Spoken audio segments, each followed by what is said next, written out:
Hey D Squad family, it's your girl Diana coming at you with a video that has been requested, highly requested. Alright, today's video, what I'm going to be talking about is a mother and daughter relationship, how to rebuild, how to connect, just different ways that you can come together. Now, I know it's not always easy for a mother and daughter, especially if there's been anything that has happened along the way. Things happen, people get upset, people remember what parents did not do, parents remember what children did, but it has to come a time where the line has to be drawn for restoration. And so one thing I want to talk to you about is how to begin to repair those relationships, how to begin to know that it can be fixed. It can be fixed. So I had a mother ask me, how do you repair or how do you build a mother and daughter relationship? To first and foremost let you know, it starts from when they're kids. You have to build that relationship when they're children. And the reason I know this is because I didn't do that when my daughters were young.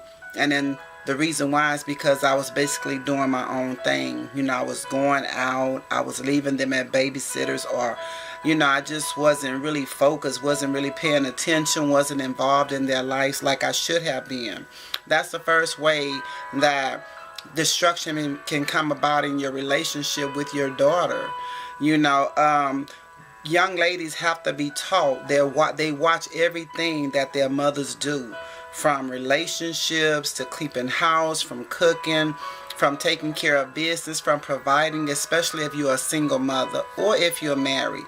No matter what, young ladies always watch. I watched my mom in the time that I was able to keep my eye on her, but one thing we cannot use is we can't continually beat ourselves up for what we did not do for our children. That's water under the bridge now. That's in the past. We got to try to live in the future. Some of our children are grown now, and we see them going through things we wish they would never go through. Things like drugs, things like broken relationships, things like having children and more and more children than they can handle. Seeing them allowing themselves to be in abusive relationships, low self-esteem, trying to be in the clique, trying to be in groups of friends that are not good for them, thinking they're not pretty enough. If you have young daughters, right now is the time to teach them. This is the time to bond with them. This is the time to let them know that they are beautiful.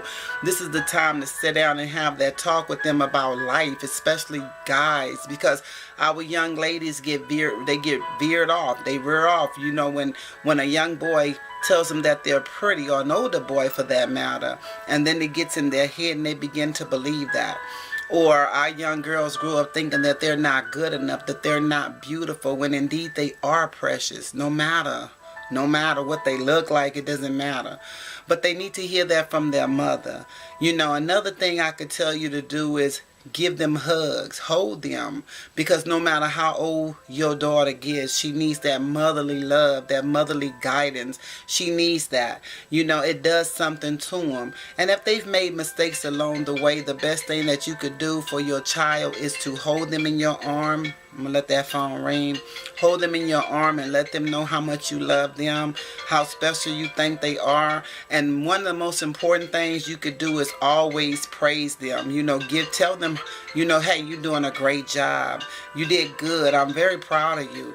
It does a lot. And, because a lot of times we didn't hear that. Some of us mothers did not ever hear that from our mothers. We didn't hear that, but we can't live our life today on what we didn't get as young women. We have to take what we didn't get and apply it now into our daughter's life. One of the most important things you could do is introduce them, to who saved your life. Not preach at them, but tell them, this is what God did for me when He saved me. How He began to work things out in me, how He began to change me. I may not be all that you may want me to be, but look what God is doing. He's changing me from the inside out. He's making me aware of more things. God is the key. God is the key between you and your daughter. You know, if you can't get through to your daughter, don't pressure it. You know, pray about it. Go in your secret place and talk to God about it. Ask God to begin to tear down those walls that are separating you and your child, you and your daughter, and ask God to rebuild that love relationship between the two. You know, pray for her. If you see your daughter going down the similar path that you going down, then pray for her. You know, ask God to show her how to make good decisions, how to make good choices. Ask God to send the right people into her life, because one day your daughter may be a mother, she may be a wife, you know, or she may even be in the same situation that you in, you know, as a single parent. But then she'll have tools. We have to give our daughter tools. We have to give them tools to use in life. It's hard being a woman at times. It's hard trying to try to live to a certain standard in the eyes of people. We can never meet another standard.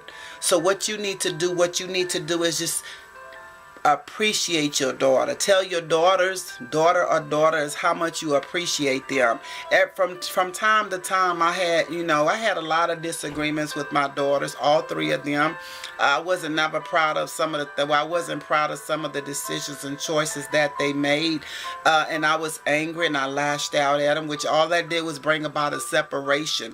When you do that, when you lash out at them because of the choices they make or the things that they do, all you're doing is making that separation wider and making that restoration harder, because now you've pushed them away. So don't do that. Don't push them away, but yet love on them. You know, it doesn't mean you have to agree with every decision they make, but that is their life when they get a certain age, you know. But the best time, if you that are watching this video, if you have young girls, if you have small daughters, such as children that you're still accountable for, it's not too late. It's not too late. You don't have to have a man around to teach them. You may be in a position where you have to just do that yourself. And just remember, what you did not have, they need. So you could, you know how you could do it. Remember how you wanted the love from mama. You wanted the approval from people. You know, you wanted to, you know, all these things that you didn't have. Sit down and talk to your daughter about it. Matter of fact, go on a lunch date. If you can't go on a lunch date, send them, and if they don't answer the phone, send them a nice little text. Say, I love you and I'm proud of you. Believe me, love conquers a multitude of sins. It's love that's going to win your daughters over. It's love that's going to want them to desire to listen to what mommy is saying. It's love, because no matter what, they'll always be your baby. No matter how old they get, they're going to always need some kind of godly counsel, some kind of advice. They're going to always need that. You know, I taught my daughters, each one of them, the best I could on how to cook. Now, that don't mean they're going to cook, but anyway, I made an attempt to teach them. In the midst of teaching them something, that's bonding time. You know, that's time that you and your daughter are able to bond. And that's your time of, you know, showing her, hey, I'm paying attention to you. You know, attention is very, very important. I've been open with my children. I've been honest with my children. There's nothing that my children do not know about me. But I didn't automatically throw it at them. I waited till they were old enough to understand, you know, so that they, you know, praying that they wouldn't make the same mistakes. But moms, let me tell you something, or dads, or whoever watched this video, but this is for mothers and daughters. Let me tell you something. One thing you're going to have to do is not allow your situation to stop you from building a relationship with your daughter or daughters, or even granddaughters for that matter, because these days grandmothers are raising their granddaughters. You understand where I'm coming from? And the thing is, what's going to help you is that you're going to have to love them in spite of the mistakes, in spite of the choices they made, in spite of what they do. It's not your place once they get as adults to try to fix what's broken in their lives, but it's your thing is to love them and show them and say, hey, you know, I'm proud of you. If you need me, I'm here. Always leave an open door for them to come and say, Mom, I need you. I can always go to my mom. But remember, once you push them away, it's going to take God to restore that relationship back again. You know, I just wanted you to know, never try to figure it out. There's a word in the Bible in Proverbs 3, 5, and 6. Lean not unto your own understanding, but in all your ways acknowledge God, and He will direct your path. God will direct your path and what it is you need to do in this relationship. That's how our girls end up broken. They end up broken, and because they come from a broken family, and a lot of times it comes from us being broken. I pray to God that this has helped somebody. I pray to God that, you know, this right here will show you or give you some type of a guidance. You know, if there's anything else that you desire for me to sit down in front of this camera and talk about, don't hesitate to leave it down in the comment down below. If there are other questions, just go ahead and comment them. Make sure you like, comment, and subscribe. And if you can, share this video. God bless you and I love you. And I'll see you in the next video. Bye, guys.